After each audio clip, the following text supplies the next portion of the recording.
Иногда человек бывает расстроен тем, что он не процветает.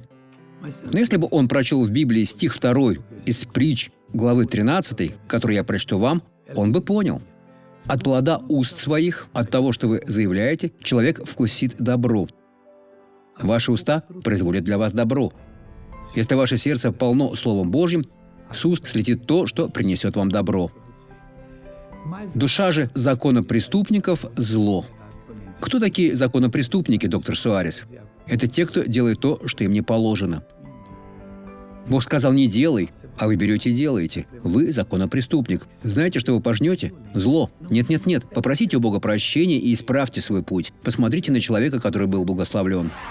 Доктор Суарес, мне очень нравится тренироваться в спортклубе, но мне пришлось прекратить тренировки, поскольку после них у меня стало болеть колено и бедро. Но я хочу продолжать их. А что произошло сегодня? Произошло то, что во время Круга Победы я почувствовала озноб и сказала: я исцелилась и снова буду тренироваться. Как вы ходили раньше? Мне было трудно из-за боли в колене. Покажите, как это было. Я ходила так. Теперь ходите нормально.